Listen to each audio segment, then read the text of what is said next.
Ladies and gentlemen, today I'm going to be teaching you how to make your AI predictive in Hello Neighbor, your Fangame.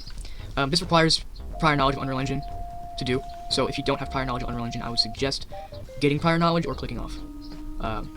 Yes. So I'm not going to waste y'all's time, I'm just going to get right into it. Make EQS. So first of all, you're going to want to go to plugins, and if it isn't enabled, enable environment query editor experimental. You're good. Don't worry about the experimental part, it's fine. So it should ask you to restart the editor, I think. Correct me if I'm wrong, but just restart the editor. After that, generate points on player. So what we're going to want to do is you're going to go into your neighbor blueprint, and you should have a set timer by event if you followed Owen's tutorial. By the way, this tutorial depends heavily on the fact that you followed Owen's tutorial. So yeah, set timer by event 0.01 looping. Right, neighbor tick. No, not this one. Create a new one. Set timer by event 1 second looping after this. Right, and on the event you drag off, generate points. Name this generate points custom event. Right. Can't see player, you should already have this, but isn't player house, right? Isn't player house, no, not that far. You're gonna want to make a new blueprint if you don't already have it called, click on it, BP player house. All this is, really, is a box. However, ignore the rest of this, on component begin overlap, cast to BP human, right? And then, you actually want to go into the human blueprint and create a new variable called isInPlayerHouse, and by default it should be true, right? That's it. Just go into the BP human blueprint and create a new isInPlayerHouse, default true, right? Now you got that. On component begin overlap box, cast to BP human as the other actor, and then set isInPlayerHouse to true. That's it. Then on component end overlap BP human isInPlayerHouse false. That is also it. This is just for when the neighbor stops. It's like when you run across the street in a full game and he crosses his arms or whatever. That's pretty much what that is. That's it. Yeah. But for you, it should be just this and this for the player house, right? Now that's out of the way, you should just like ignore what I did. Actually, I'm gonna fix that right now. Make this encapsulate your house and the street literally right up to where the neighbor's own thing is, if you have that, or nav mesh bound song, I mean, right, like right up against it, like kissing. Right, now you have that. Let's actually get on tutorial now. Tutorial. Right. So back to the generate points thing. Can't see player on false nothing, but on true you're gonna cast to the character BP human. Then another branch is in player house. Right. On true nothing but on false, we're gonna make a new function and call it generate points around player. Right here. So, before anything else, you want to create a new local variable, right? So, should be, yeah, local variables at the very bottom. Can spawn. By default, it should be true, but yeah, that's it for the variable. So what you want to do before anything else is actually create a new blueprint. I know I'm making create a lot of blueprints, but I promise it's necessary. Where is it? Human. Yeah, just create a blueprint called human key spot, and again, it's just a box. And copy these dimensions, by the way, right here. Okay, I got those copied, I hope.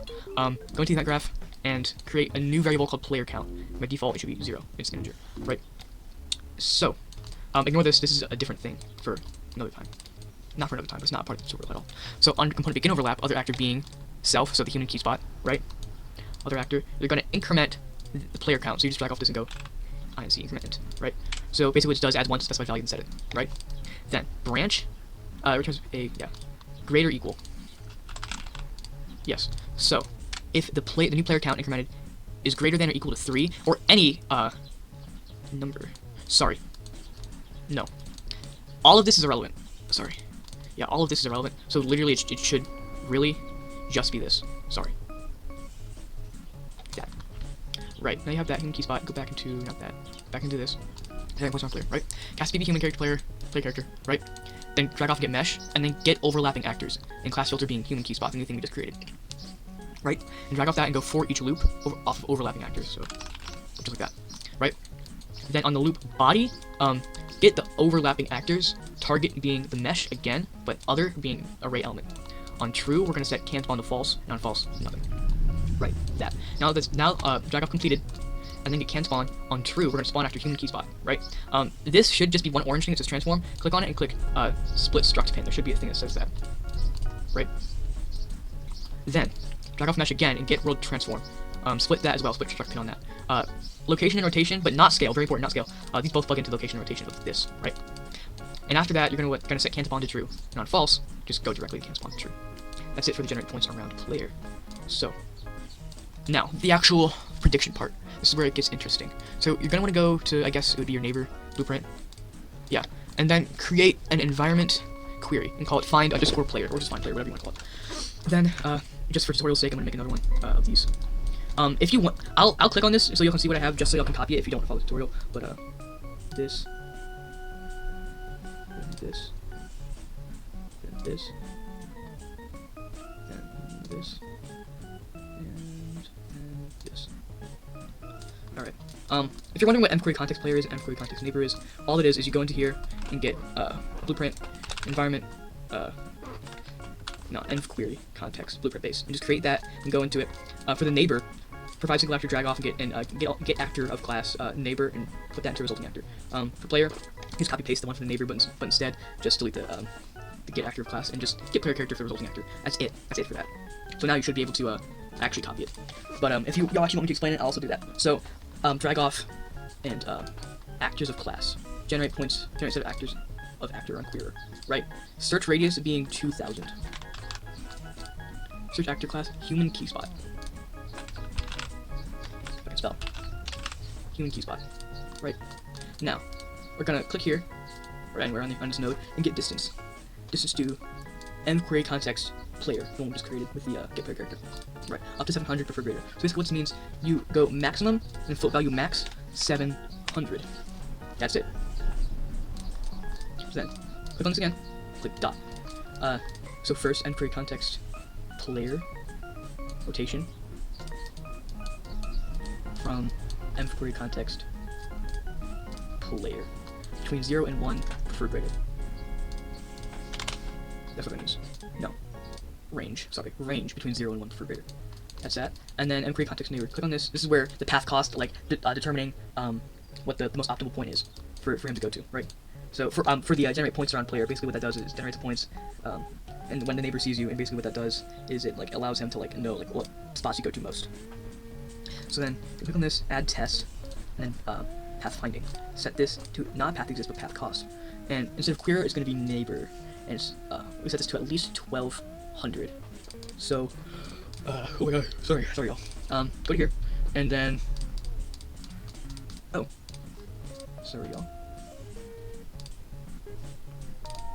It does that sometimes.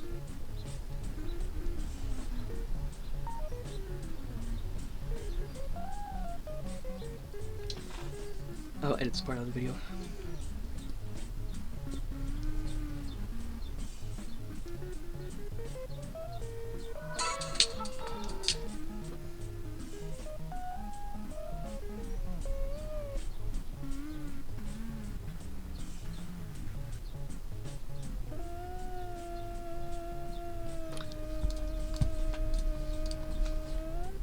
Alright, I'm back, y'all. Sorry about that, and Unreal Engine was being weird.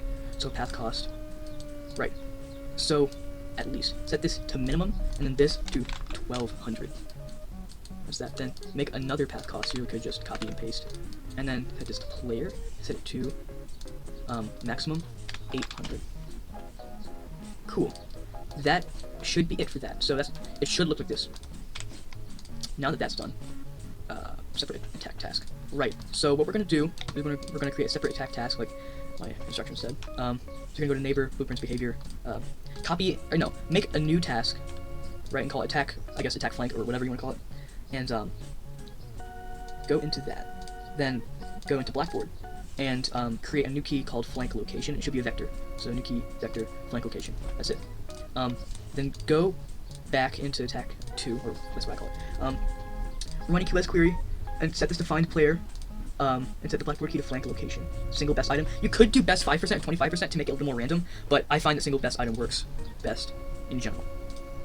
And after that, you're gonna make a new task called flank. So you go to blueprints and behavior task flank.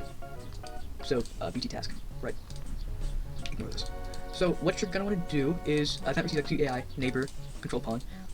Get Blackboard, drag off of this, get value as vector, and on key name, make literal name, and set this to, honestly, go back to Blackboard and copy paste this name into here so you can be sure that there's no mistakes or no typos. Then drag off of this, AI move to, and drag this into the destination. Look at the previous 5, something like false. Ignore this is not part of the blueprint. And then on success and on fail, either way, we're going to set the state back to the normal attack state where it just chases you normally. Right. So let me explain this real quick. So basically, I'm gonna show you how to do this, obviously, because this is a tutorial. But if he can't see you for like more than 3 seconds or something, then you'll set his state to attack flank. And basically what it does, is he searches for the best player point that you saw you like generate or whatever, and then he's gonna move to that, and then once he's there, he's gonna set a state back to attack where he chases you normally, right? That's basically what that is. Selector sequence. Sequence is very important. But yeah, selector sequence. That is that for that. So make it tricky when he can't see you. So now you're gonna go into your neighbor blueprint again, and now to make it trigger when he can't see you, before anything else, go to your event graph and make a new sequence and call it can see so said or can see neighbor, whatever you want to call it. A new function, I mean. Right. Go into there and make a new variable in the human blueprint. Actually, yeah. Go to the human blueprint and create a new variable called can see so said or can see neighbor. Imperative. Can see so said. Right on the human blueprint. So on can see so said, and this is not off of the 1 second timer for the generate points. It's off the normal 0.01 second timer.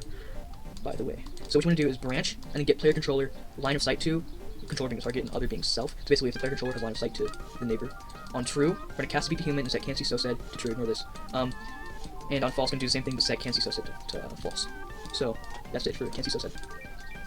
Right. So after that, can see so said. What are we gonna do? Okay. Right. So what was that?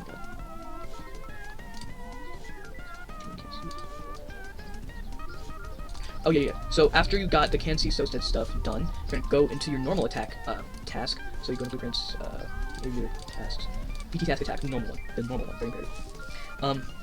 Can do flank. Just create a new variable in your neighbor blueprint and just call it can do flank and set it by default to false. That's it for that.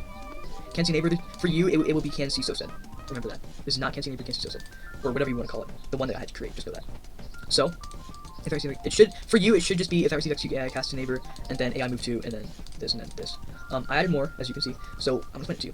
First is gonna be a sequence. I'll talk about zeros later, but on 1. Delay 15 seconds and then set can do flank to true. Right? So then that we're gonna set timer by event 0.1 second looping true.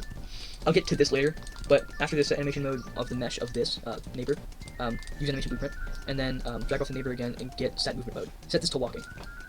And then you're gonna plug that into the AI move too. And true here, instead of just going to finish execute, we're gonna set can do flank to false. Very important. Right. Okay, now let me explain to y'all this. So you go event, drag off. Oh, excuse me. Sorry. So you can drag off of this and create a new event called C timer, custom event, and branch can see neighbor, right? Can see whatever. On false, you're gonna do once, and on true, you're gonna reset. Very important. Then a retriggerable delay, not normal delay, a retriggerable delay. Perform delay, not retriggerable delay, it's 5 seconds, calling again while it's coming down, yeah. 4 seconds. Then another branch can see player, of course from this, neighbor. And on true, nothing, but on false. We're gonna drag off this and get can do flank, my bad. Can do flank, false, nothing, but on true. Set state to this new attack flank state that we created, which is what it is called. Hold on. Before anything else, enable state, add an enumerator, call it attack underscore flank, or whatever. Which correlates to the second thing right here, the second attack state. Sorry, forgot to mention that. Also, go into your set state thing and attack flank. Remember, set this to attack the one that corresponds to that attack flank. And for the select thing, which you should already have as well, attack flank. You really could just set this to the same speed as attack, which I'm gonna do right now. I forgot to do that. Or you could set it to be faster, so like he flanks you faster, and makes it more like, jarring or whatever. But yeah, attack flank, same speed as attack, whatever. Attack flank do nothing by the way on this. Anyway, don't forget to do this. But just like a test, I guess, to see if you really watch the tutorial. But on true, set state to attack flank and then finish execute. That is that for the BT task attack for you. So I would heavily recommend debugging this because there's probably some things that I forgot to mention, but just you probably get the idea by now. Like this is pretty much the main thing that I wanted to talk about. But yeah, now you have that. Of course, play around with it, mess with it, bug test, whatever. But after you have that, you should be able to cut you off now. So, like, imagine he's chasing you, blah, blah, blah, going here. Watch my first devlog on this game, HNGE. It talks about the AI prediction that I just added at the time. So, like, imagine the neighbor's chasing you, run around here. If you run around here the same way multiple times, he's going to catch on to that, and eventually he's going to go the other way and flank you, right? That's just one example. Maybe you go out of this door the same way multiple times and go this way, right? Maybe he notices that. So instead of going out of this door, he goes back and jumps out this window to cut you off. See, that kind of stuff. He can do that. He can do that now. It is very nice. So, yeah, that's AI prediction for y'all. I guess it was also kind of a in-depth rundown of given to state AI, to some extent at least. But, yeah, I hope to help y'all. That was AI prediction.